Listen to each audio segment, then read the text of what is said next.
Assalamualaikum semuanya. Semoga kalian semua dalam keadaan sehat dan dilancarkan rezekinya. Amin ya robbal alamin. Suatu hari, seorang saudagar kaya tanpa sebab tiba-tiba jatuh sakit. Sudah banyak tabib yang didatangkan, namun tak kunjung sembuh. Karena kondisinya semakin memburuk, salah seorang keluarga saudagar kaya membuat sayembara. Barang siapa yang bisa menyembuhkannya akan diberi hadiah uang yang banyak. Satu persatu para warga berbondong-bondong datang ingin mencoba mengobati. Sekali lagi, usaha tersebut tidak membuahkan hasil. Si saudagar masih terbaring di atas tempat tidurnya. Hingga akhirnya datanglah Abu Nawas. Begitu Abu Nawas melihat kondisi penyakitnya, ia pun tahu bahwa si saudagar jarang bergerak dan tidak pernah kena sinar matahari. Namun persoalannya bukan pada penyakitnya, melainkan bagaimana caranya supaya si saudagar mau keluar dan terkena sinar matahari. Sebab si saudagar paling benci dengan sinar matahari. Setelah berpikir lama, Abu Nawas mengetahui bahwa si saudagar paling tidak rela bila kehilangan koin emasnya. Disitulah muncul ide cemerlang di benak Abu Nawas. "Bagaimana Tuan Abu, penyakit apa yang diderita saudaraku ini?" tanya salah satu kerabatnya. Abu Nawas berpura-pura menatap si saudagar dengan tatapan yang tajam. "Sepertinya aku melihat di dalam tubuhnya ada koin emas." Sontak si saudagar pun terkejut mendengarnya. "Bagaimana mungkin Abu Nawas? Aku tidak pernah menelannya, apalagi sengaja memakannya," kata si saudagar heran. "Mungkin itu terjadi saat kamu ketiduran. Kamu tidak sengaja menelannya. Bukankah kau sering tidur di samping tumpukan koin emas?" jelas Abu Nawas. "Benar juga katamu, itu bisa saja terjadi. Lalu bagaimana cara mengeluarkannya? Aku tak ingin kehilangan koin emasku," tanya saudagar kaya. "Wah, kalau itu perlu ritual khusus Tuan. Tapi sepertinya kau tidak akan sanggup," kata Abu Nawas. "Katakan saja Abu Nawas, aku sama sekali tidak peduli dengan penyakitku. Yang penting koin emas itu bisa kembali," balas saudagar kaya. "Baiklah, nanti mulai besok taruh satu peti berisi emas di depan halaman rumahmu. Lalu setiap pagi sampai siang berdirilah di bawah sinar matahari sambil mengitari peti tersebut beberapa kali. Kalau letih, istirahatlah, tapi tetap duduk di bawah sinar matahari," tutur Abu Nawas. Setelah mendengar penjelasan Abu Nawas, si saudagar pun bersedia melakukannya. Meskipun ia sangat tidak suka dengan sinar matahari, tapi demi satu koin emas ia rela melakukannya. Singkat cerita, 3 hari pun berlalu. Sakit yang diderita si saudagar benar-benar sembuh. Wajahnya tidak lagi pucat dan tubuhnya tampak segar dan sehat. Namun si saudagar justru merasa jengkel sebab koin di dalam tubuhnya tak kunjung keluar. "Hei Abu Nawas, kau telah mengerjai aku. Sampai sekarang koinnya belum keluar," bentak saudagar kaya.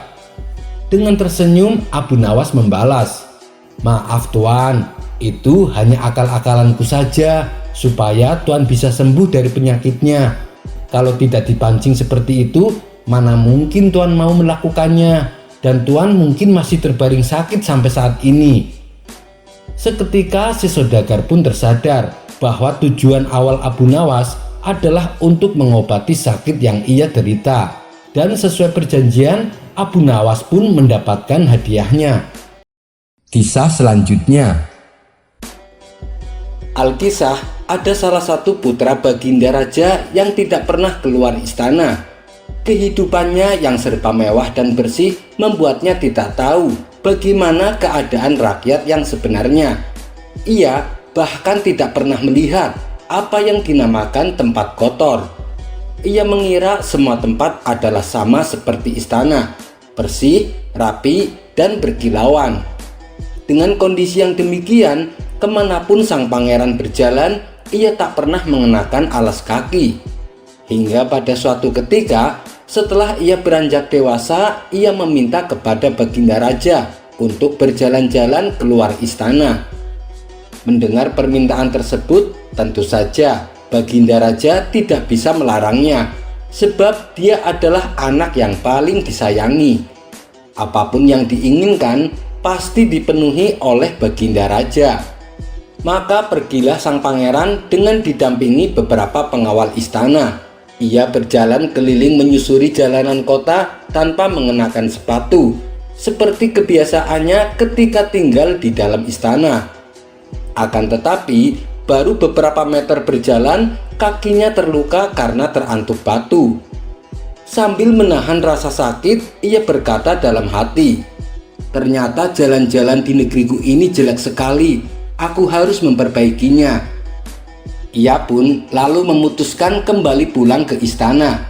Kemudian ia mengadukan kepada ayahnya tentang kejadian yang barusan dialami. "Wahai ayah, jalan-jalan di kota ini sangat jelek, kakiku sampai terluka karenanya," kata sang pangeran.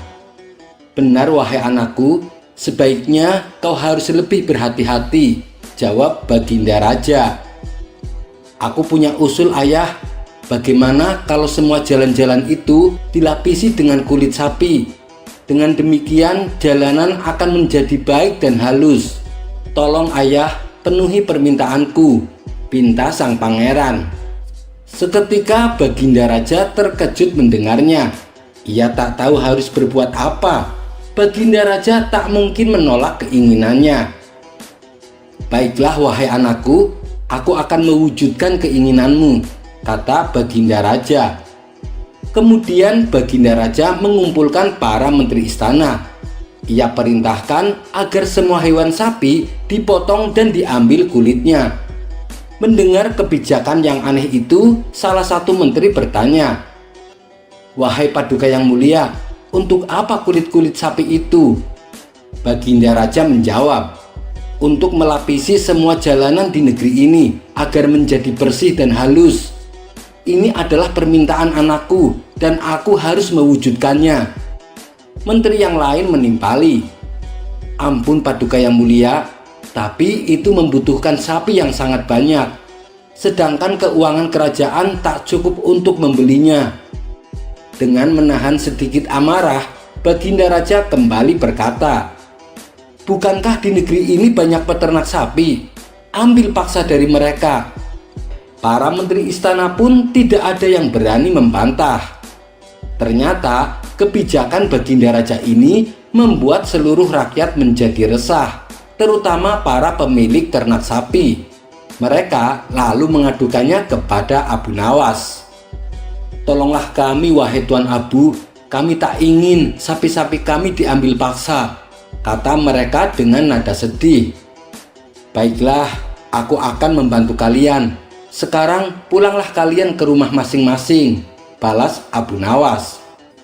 Singkat cerita, setelah Abu Nawas tiba di istana, ia segera menghadap Baginda Raja. "Wahai Paduka yang mulia, apa benar dengan yang dikatakan orang-orang bahwa Paduka yang mulia akan melapisi jalanan kota dengan kulit sapi?" tanya Abu Nawas. "Benar wahai Abu Nawas, kenapa memangnya?" tanya balik Baginda Raja. "Apa yang membuat Paduka berbuat demikian?" tanya Abu Nawas kembali. "Ini adalah keinginan anakku Abu Nawas. Kakinya telah terluka gara-gara jalanan yang rusak," jawab Baginda Raja.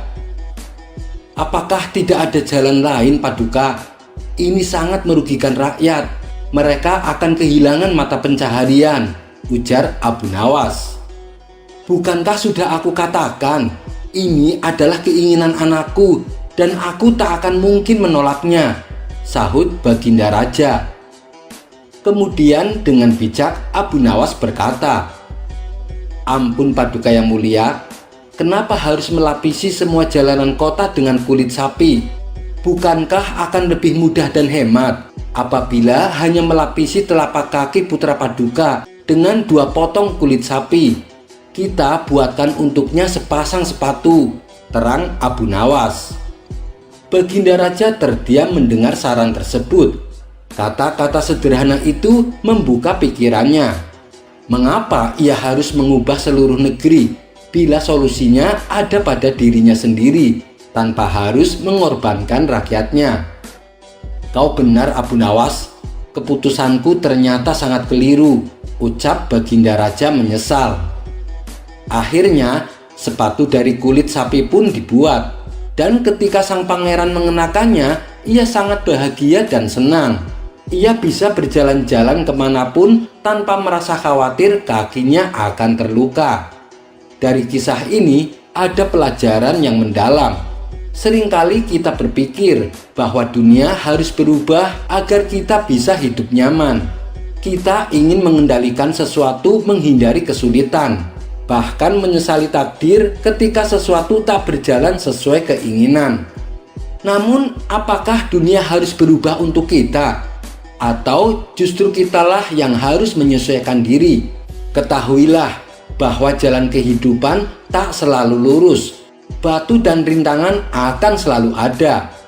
Tapi kita punya pilihan. Apakah akan melapisi seluruh jalan dengan permadani agar tak merasa sakit? Atau melapisi hati kita dengan keteguhan agar kuat menghadapi semua itu? Kisah selanjutnya.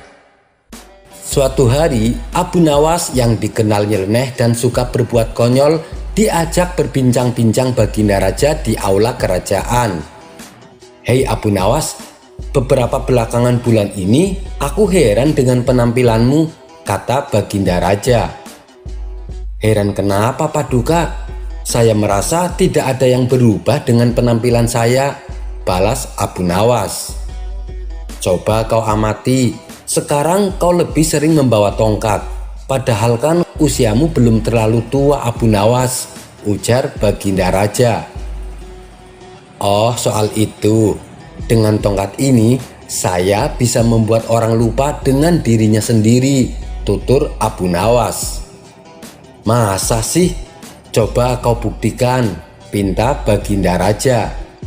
Abu Nawas pun mengambil tongkatnya dan menunjuk ke salah satu orang petugas istana.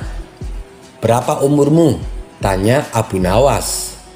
Petugas itu bingung dan tidak tahu harus menjawab apa, mengingat yang bertanya adalah Abu Nawas, orang yang terkenal dengan tingkah konyolnya. Jawab benar saja bisa jadi salah, apalagi menjawab salah. Akhirnya, petugas istana tersebut memilih menjawab tidak tahu. "Paduka lihat sendiri kan, dia bahkan tidak tahu umurnya sendiri," celetuk Abu Nawas.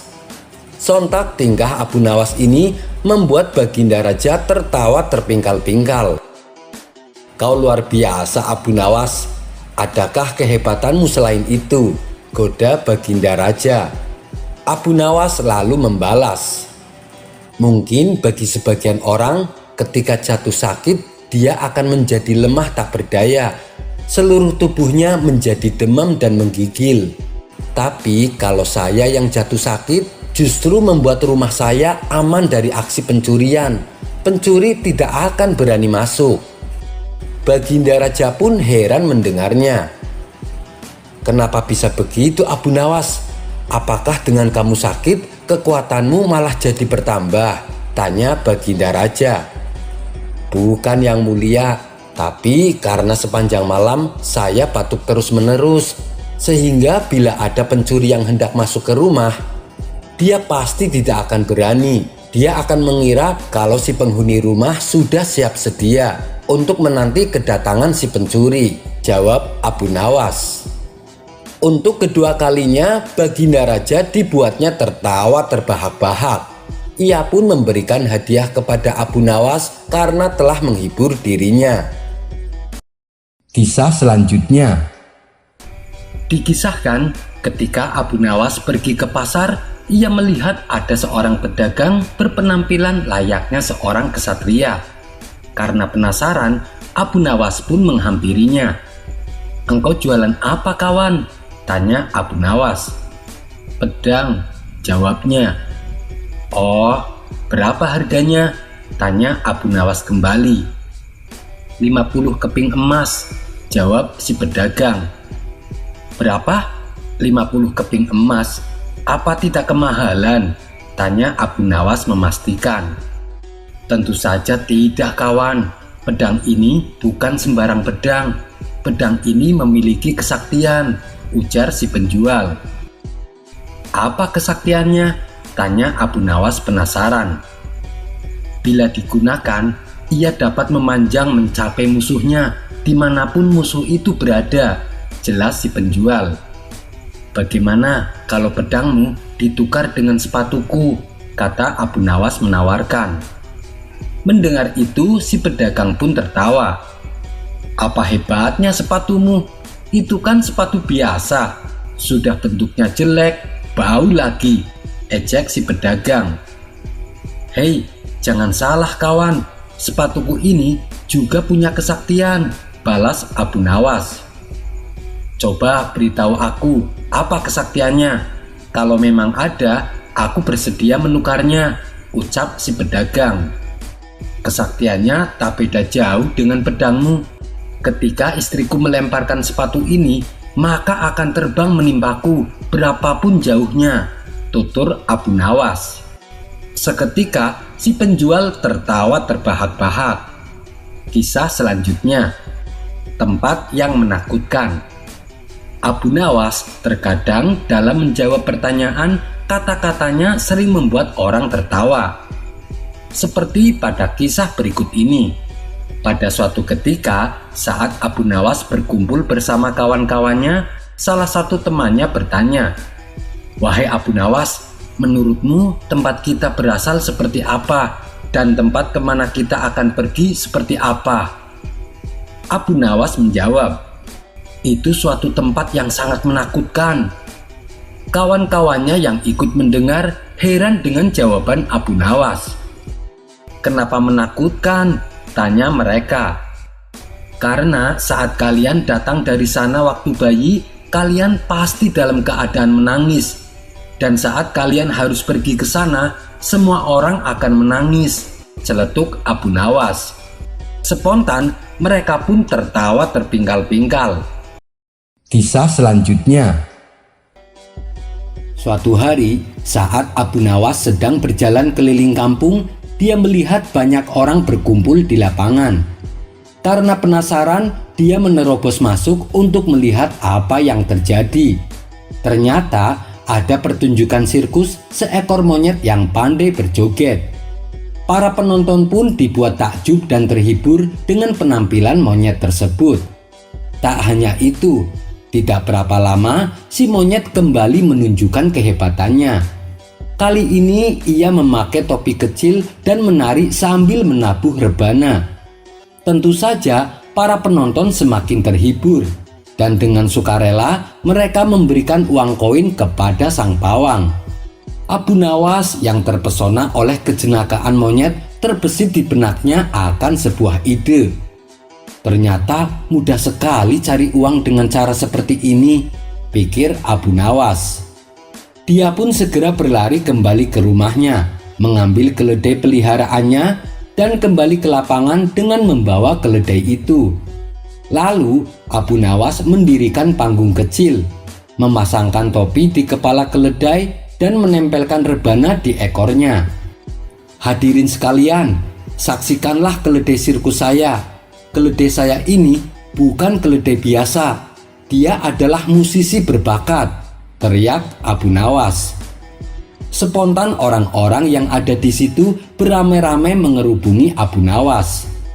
Kemudian Abu Nawas menepuk keledainya dengan lembut, di mana tepukan tersebut membuat ekor si keledai bergerak pelan. Akibat gerakannya menimbulkan suara rebana yang telah ditempelkan di ekor keledai. Semakin cepat gerakan ekor keledai membuat suara rebana semakin keras. Ternyata suara dari rebana membuat si keledai terkejut. Ia pun meringkik keras dan menendang rebana itu hingga terjatuh. Para penonton pun tertawa terpingkal-pingkal menyaksikan kejadian yang memalukan tersebut. "Sialan, keledaiku tak bisa diajak kerjasama," gerutu Abu Nawas. Tapi untuk menutupi rasa malunya, dengan pedenya Abu Nawas mengambil kembali rebana itu dan ia pun berkata, "Tenang hadirin, itu baru pemanasan." Suara tawa pun kembali pecah melihat tingkah konyol Abu Nawas. Kisah selanjutnya adalah Abu Nawas dan Baginda Raja pergi ke pemandian umum. Suatu hari, Baginda Raja mengajak Abu Nawas ke tempat pemandian umum. Sebenarnya Abu Nawas tidak mau karena ia sedang tidak enak badan. "Ampun Paduka yang mulia, saya sedang sakit. Jangankan mandi di pemandian umum, tertempel air saja saya kedinginan Paduka," ucap Abu Nawas. Akan tetapi Baginda Raja tidak peduli. Pokoknya di hari itu juga Abu Nawas harus menemaninya mandi di pemandian umum. Dengan amat terpaksa Abu Nawas menuruti perintah rajanya. Maka berangkatlah mereka berdua.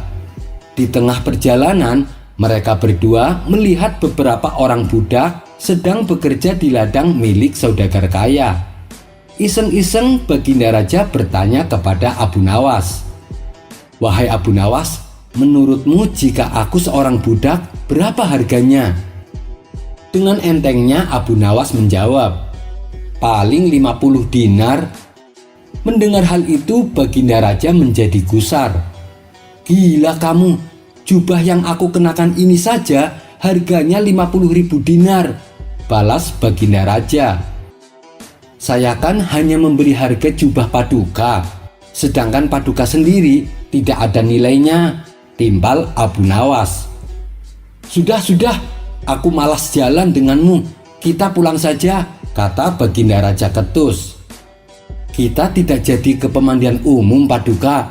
tanya Abu Nawas.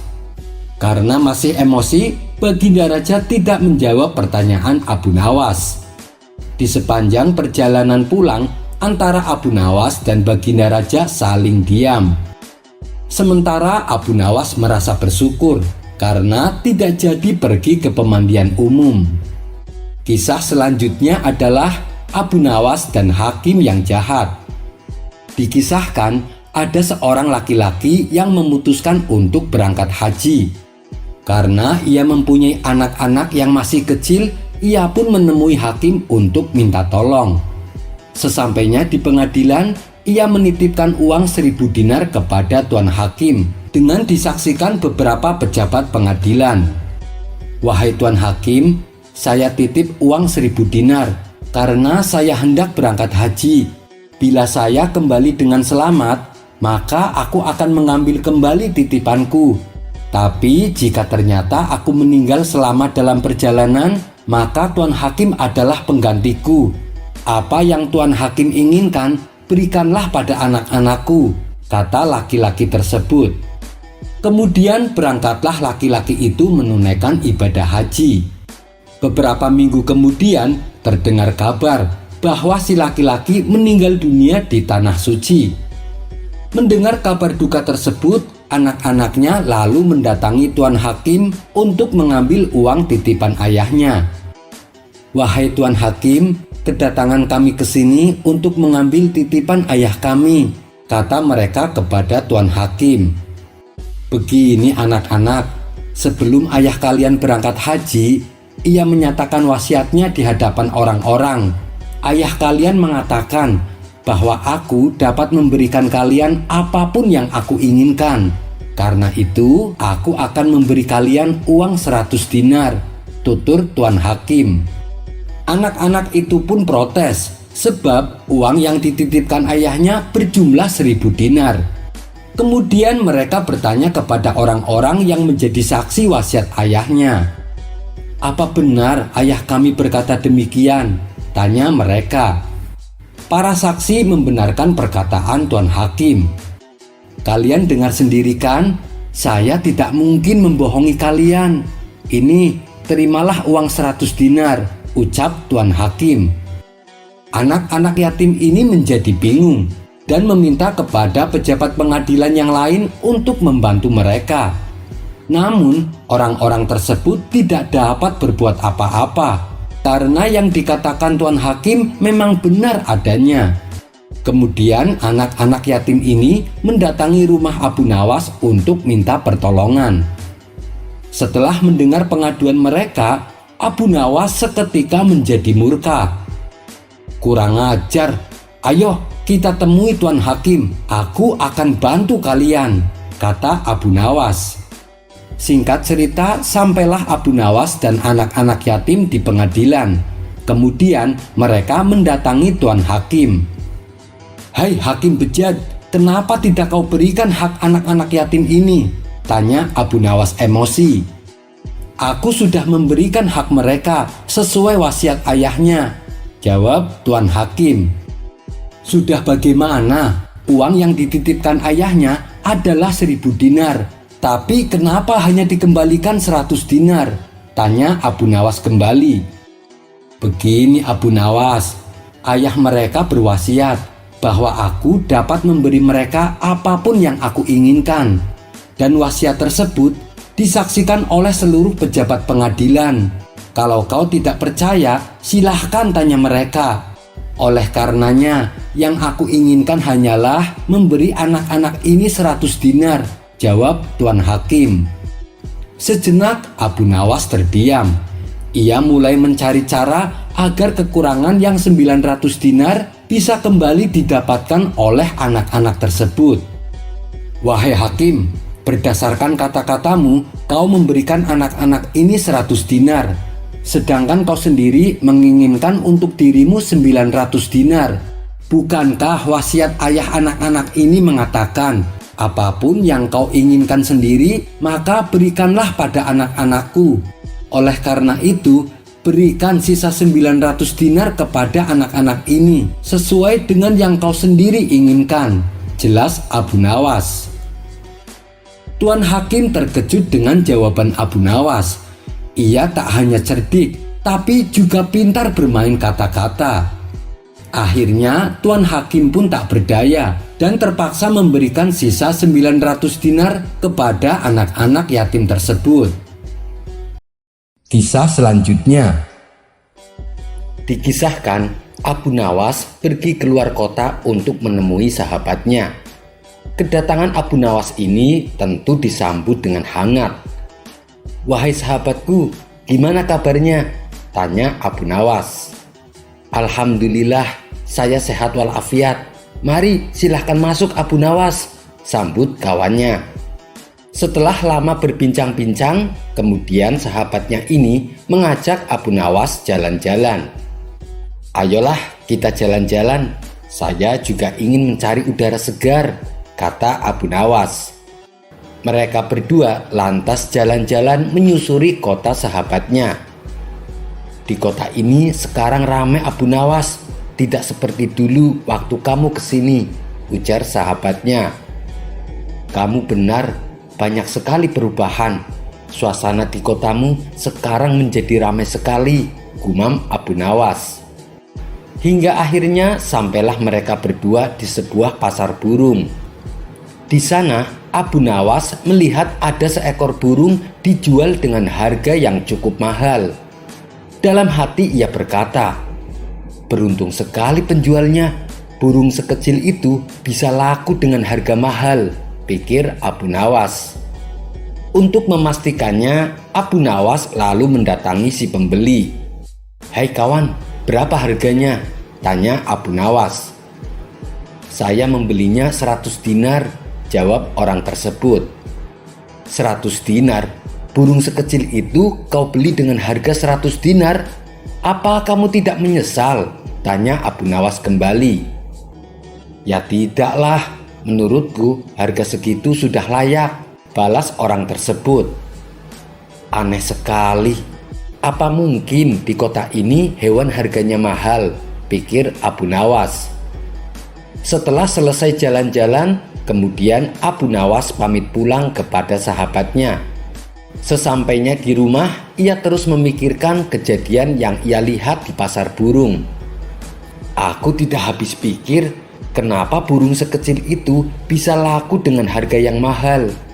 Oh iya, bukankah aku punya seekor ayam? Kalau aku jual di sana, pasti harganya akan mahal. karena ayamku tubuhnya lebih besar dan lebih banyak dagingnya, pikir Abu Nawas. Keesokan harinya, Abu Nawas kembali berangkat menuju kota sahabatnya dengan membawa seekor ayam. Tapi kali ini ia tidak mampir ke rumah sahabatnya, melainkan ia langsung menuju pasar hewan.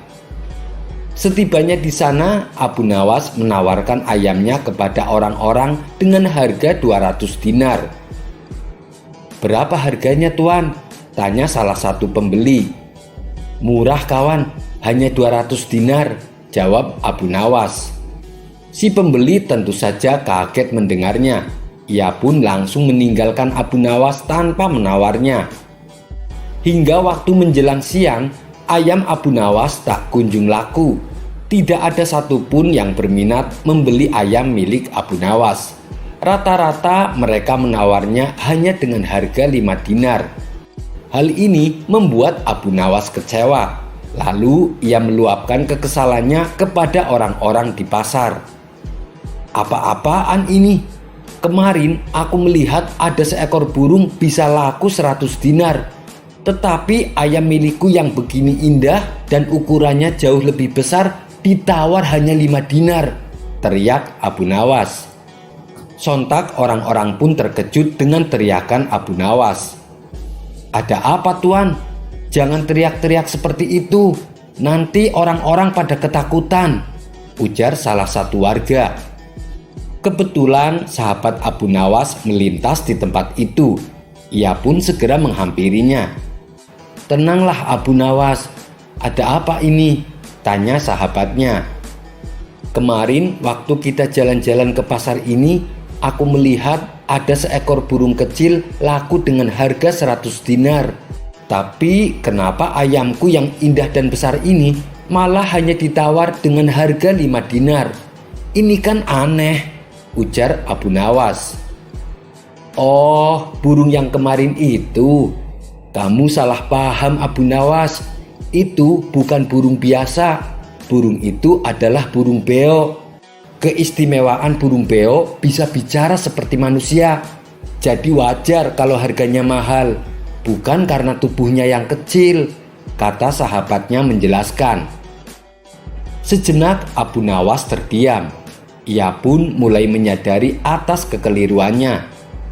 Tapi untuk menutupi rasa malunya, kemudian Abu Nawas berkata, "Kalau burung itu bisa bicara, ayamku ini malah bisa berpikir," ucap Abu Nawas. "Berpikir? Maksudnya bisa berpikir seperti manusia?" tanya sahabatnya penasaran. "Benar sekali. Dia tahu mana ayam betina dan mana ayam jantan. Buktinya ia tak mau mengawini ayam jantan," ujar Abu Nawas. Mendengar itu, orang-orang yang ada di pasar seketika tertawa terpingkal-pingkal. Kisah selanjutnya. Pada suatu ketika, negeri Baghdad sedang mengalami masa paceklik. Pertanian banyak yang gagal. Usaha para pedagang di pasar juga mengalami sepi akan pembeli. Tentu saja hal ini sangat mempengaruhi kondisi ekonomi rakyatnya. Banyak warga yang mengalami kesusahan, tak terkecuali Abu Nawas. Ia dan istrinya kadang terpaksa harus berpuasa karena tidak ada makanan di rumahnya.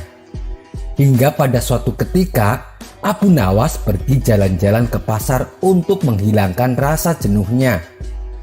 Setelah mondar-mandir ke sana kemari, tiba-tiba Abu Nawas menemukan kantong hitam berisi uang. Maka diambillah kantong hitam tersebut untuk dibawanya pulang dan langsung ditanam ke dalam tanah. Abu Nawas terus merenung sepanjang malam. Pikirannya galau dan bertanya-tanya, apakah uang di dalamnya akan diambil atau tidak. Hatinya berpikir untuk mengambilnya karena keluarganya sedang mengalami kelaparan. Namun ia teringat terus bahwa memakan harta yang haram bisa mendapatkan siksa kubur dunia dan di akhirat. Akan tetapi dirinya juga teringat akan hadis Nabi yang berbunyi, "Bila Allah memberimu hadiah tanpa kamu minta, maka terimalah hadiah itu, jangan kamu tolak. Kemudian infakkanlah harta itu. Ketika mengingat hadis tersebut, Abu Nawas berkata kepada dirinya sendiri, sungguhkah ini hadiah dari Allah? Dan hadiah itu bagi orang yang menemukan uang tersebut. Namun hal itu tidak menjadikan Abu Nawas untuk membuka kantong temuannya. Dia masih menunggu, barangkali pemiliknya akan datang. Hari pun berlalu, dan ketika ia kembali jalan-jalan di pasar, Abu Nawas mendengar seorang lelaki saudagar kaya sedang mengumumkan bahwa kantongnya hilang. Wahai para penduduk Baghdad, barang siapa yang menemukan kantong hitam berisi uang 1000 dinar, maka kembalikanlah dengan jaminan dari Allah. Mendengar hal tersebut, Abu Nawas lalu mendekati lelaki tersebut dan berkata, wahai tuan, negeri kami sedang mengalami masa paceklik. Banyak di antara kami yang hidup dalam kemiskinan.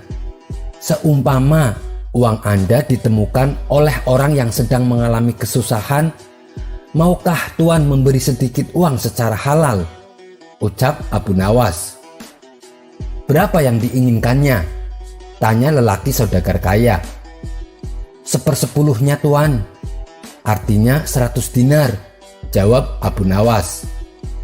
Saudagar itu dengan tegas menolaknya dan berkata, aku tidak akan memberikannya sedikit pun. Jika ia tidak mengembalikannya kepadaku, maka di akhirat nanti akan kutuntut di hadapan Allah. Mendengar perkataan tersebut, Abu Nawas segera kembali ke rumahnya. Abu Nawas lantas bercerita kepada istrinya bahwa ia sudah menemukan pemilik kantong uang tersebut. Apa yang harus kulakukan? Apakah aku harus mengembalikan uang itu? Tanya Abu Nawas. Mendengar hal itu, istrinya tampak agak marah dan berkata, aku dan anak-anakmu telah menderita kemiskinan bersamamu selama 50 tahun. Bahkan saat ini kita hanya mempunyai satu pakaian, dan itu dipakai secara bergantian untuk mengerjakan sholat. Selama hidup kita belum pernah makan buah dan daging. Datangilah pemiliknya dan desaklah ia agar dia mau memberikannya 1/10 dari uangnya itu. Jika ia tidak setuju, maka mintalah 1/100-nya. Tapi jika masih tidak setuju, maka mintalah 1/1000-nya, yang berarti menerima 1 dinar, karena 1 dinar lebih baik daripada tidak sama sekali. Mendengar penjelasan istrinya itu, Abu Nawas lalu pergi kembali menemui saudagar kaya di pasar. Tuan, sebenarnya sayalah penemu kantong yang berisi uang. Apakah tuan bersedia membagikan sedikit uang tersebut kepada saya? Meskipun hanya 1 dinar. Karena beberapa hari ini keluarga saya belum makan tuan, kata Abu Nawas. Namun saudagar kaya itu tetap pada pendiriannya untuk tidak membagikan uang tersebut. Maka kemudian diajaklah saudagar itu ke rumah Abu Nawas. Setibanya di rumah, Abu Nawas lalu menyerahkan kantong tersebut. Benarkah ini kantong tuan? Tanya Abu Nawas. Iya benar, jawab saudagar kaya. Kemudian lelaki tersebut membuka kantongnya dan menghitung jumlah uangnya.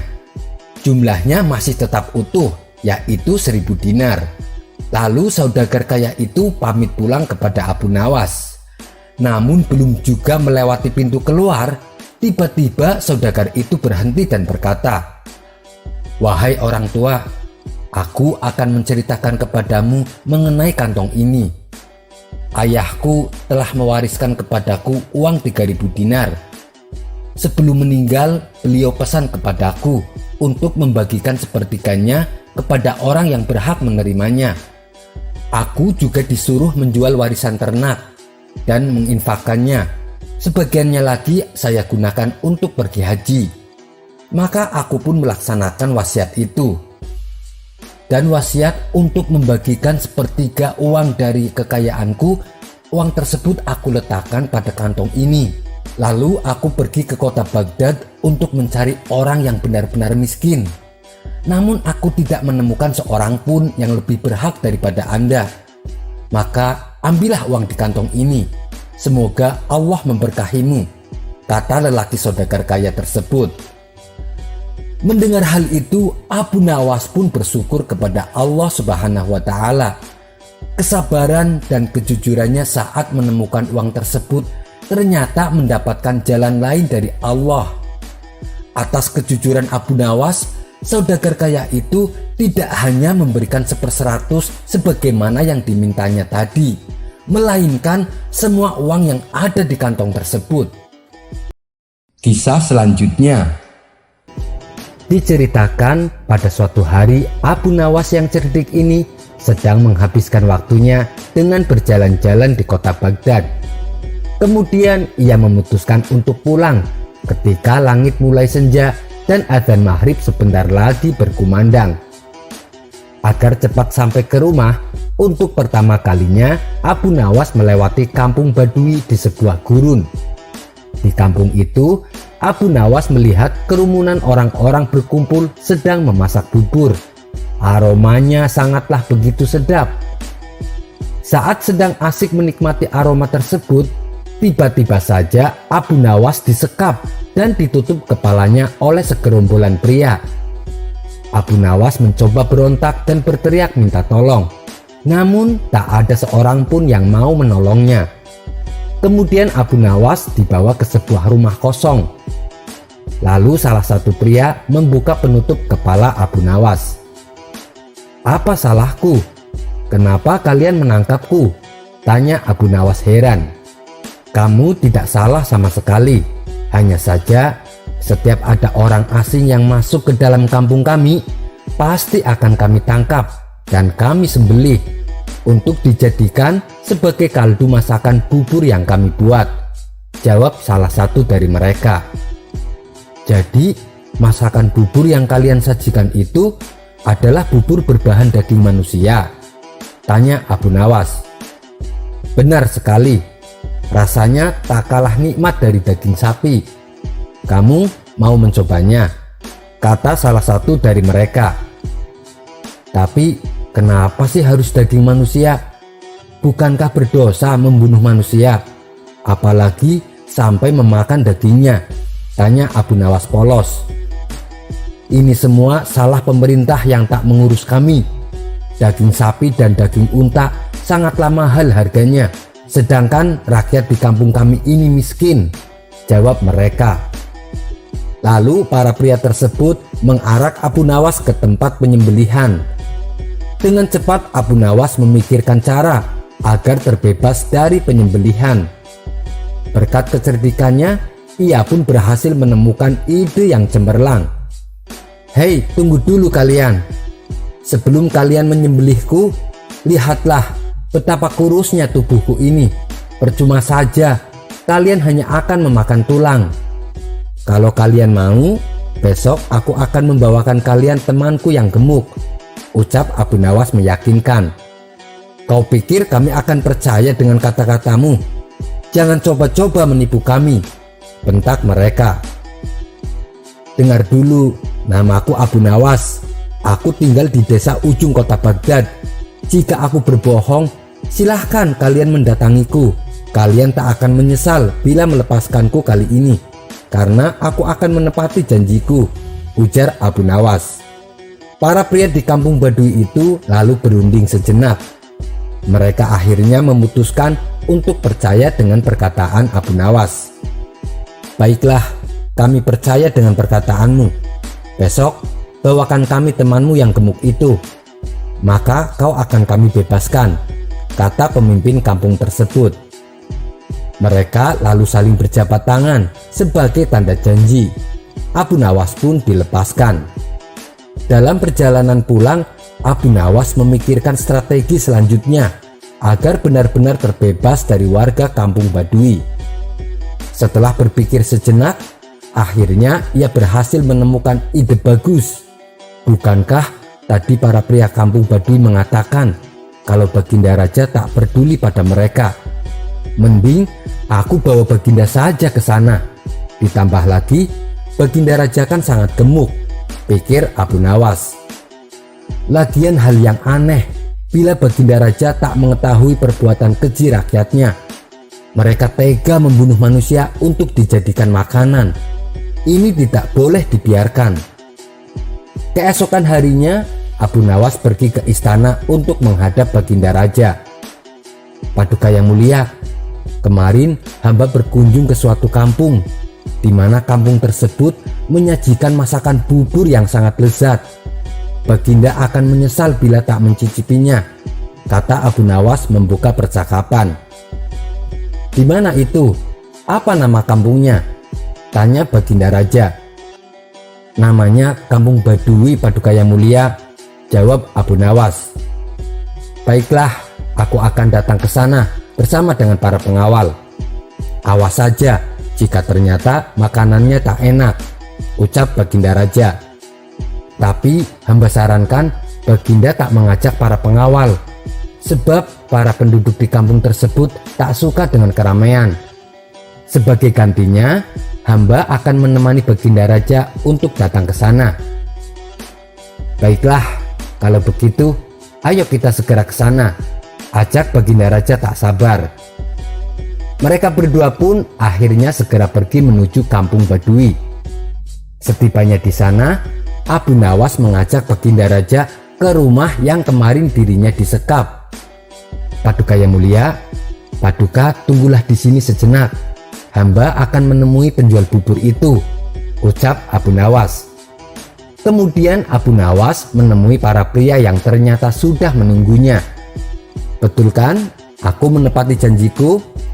Sudah aku bawakan kalian orang yang gemuk sesuai dengan janjiku kemarin, ujar Abu Nawas. Para pria di kampung itu tak tahu bila pria yang mereka hadapi adalah Baginda Raja. Maka dengan cepat mereka segera menyekap Baginda Raja. Hei, apa yang kalian lakukan? Tanya Baginda Raja. Kami akan menyembelihmu untuk dijadikan makanan, jawab mereka. Betapa kagetnya Baginda Raja. Ternyata ia telah dijebak oleh Abu Nawas.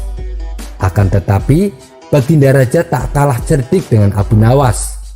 Ia pun mengatakan kepada para penduduk Kampung Badui, hei kalian, tubuhku memang gemuk, tapi dagingku sedikit. Tubuhku ini kebanyakan berisi lemak, tak enak bila dijadikan santapan. Daripada kalian menjadikan aku sebagai makanan, mendingan kalian pekerjakan aku sebagai pembuat peci. Aku bisa membuat peci yang bagus dan harganya juga mahal. Dengan begitu, kalian bisa menjual peci buatanku ke orang-orang di istana.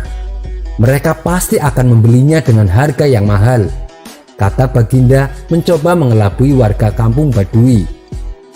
Mereka pun setuju dengan saran dari Baginda Raja. Lalu mereka mengurung Baginda Raja di sebuah penjara. Di penjara itulah Baginda Raja mulai membuat peci.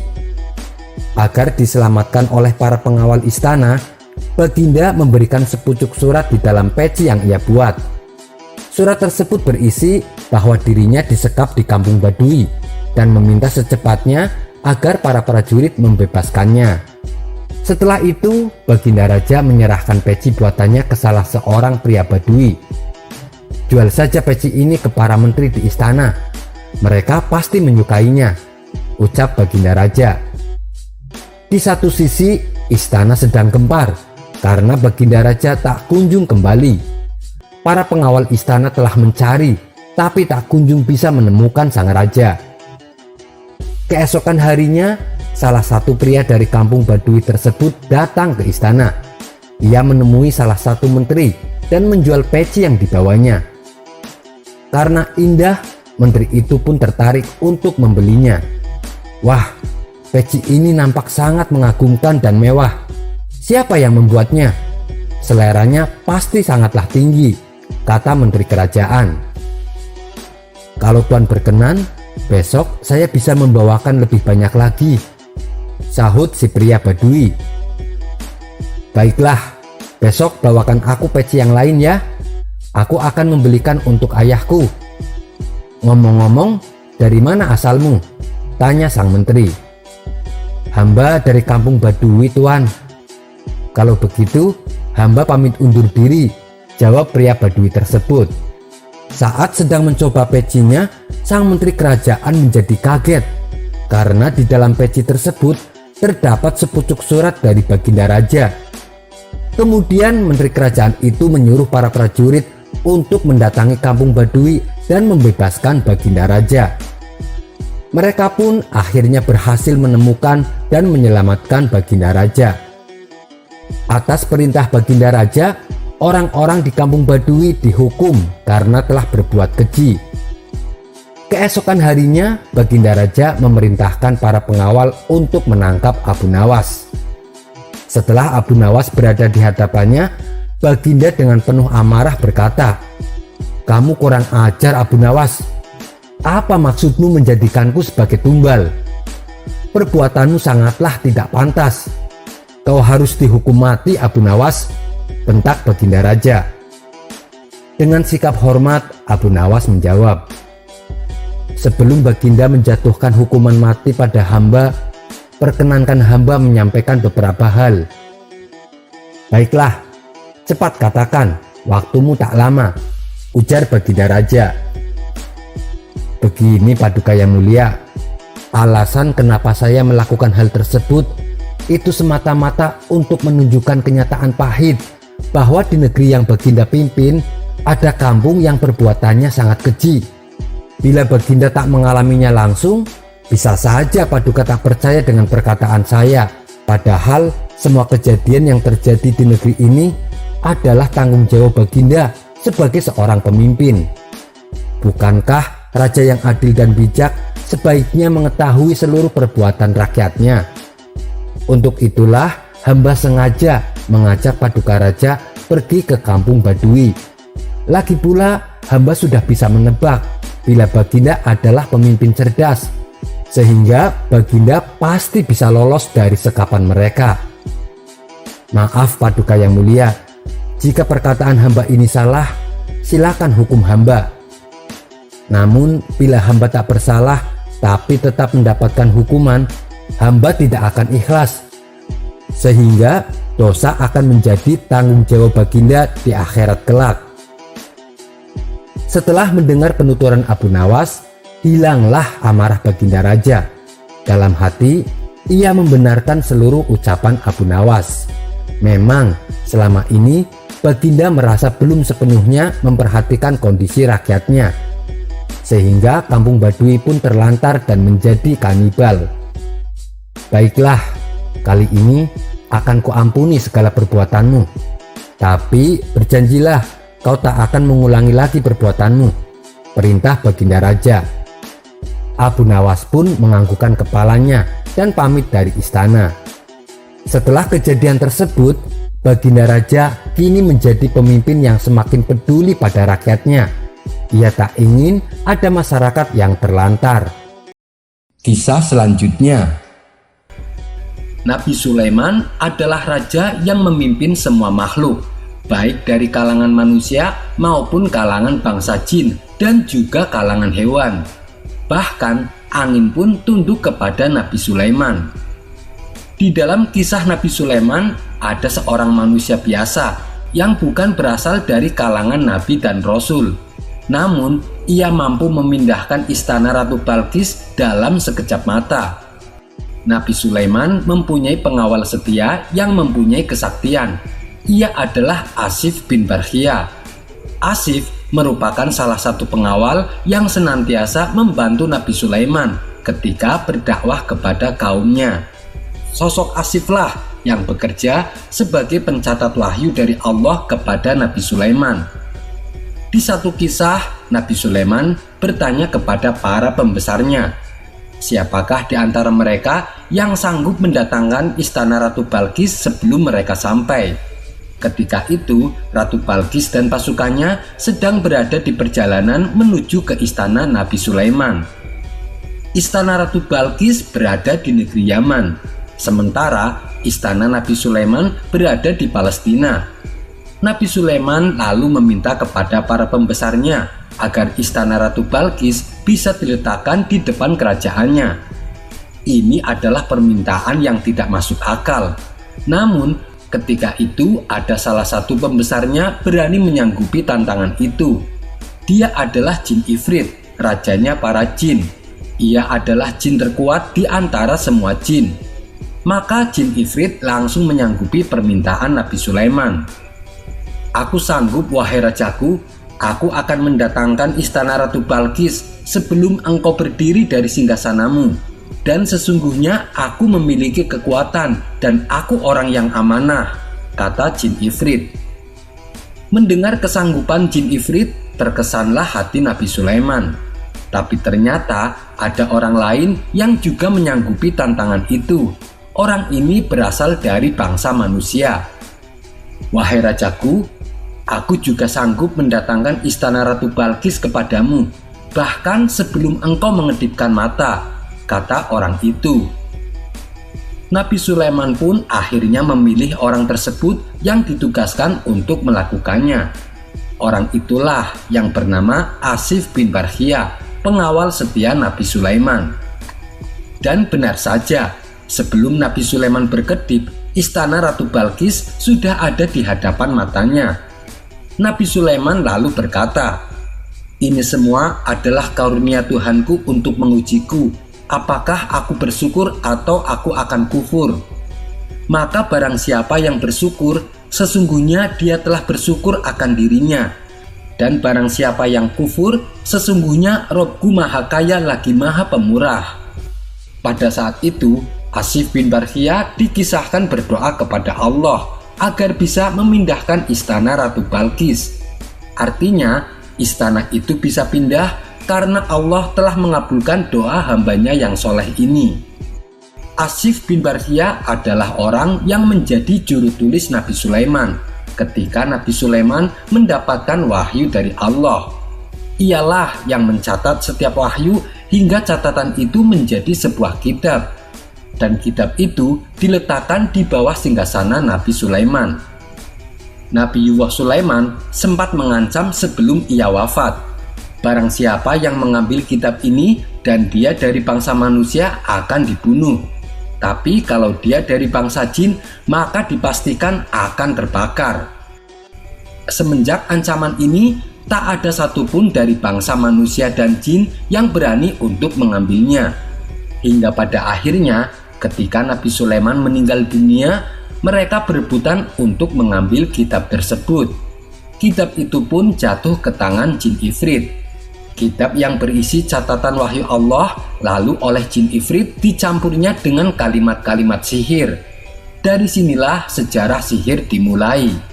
Wallahu a'lam bishawab. Kisah selanjutnya, Asiyah binti Muzahim adalah seorang wanita mulia yang namanya pernah diceritakan oleh Rasulullah. Asiyah adalah ibu angkat Nabi Musa sekaligus istri daripada Raja Fir'aun. Asiyahlah yang menyelamatkan bayi Nabi Musa ketika dihanyutkan ibu kandungnya di sungai. Kisah ini bermula ketika Raja Fir'aun ditinggal mati oleh istrinya dan ingin mencari istri yang baru. Pada suatu hari, Raja Fir'aun memerintahkan kepada salah seorang menterinya yang bernama Haman untuk datang dan melamar seorang wanita bernama Asiyah. Tapi lamaran Fir'aun ditolak oleh Asiyah karena ia tahu bahwa Raja Mesir ini adalah orang yang buruk sifatnya.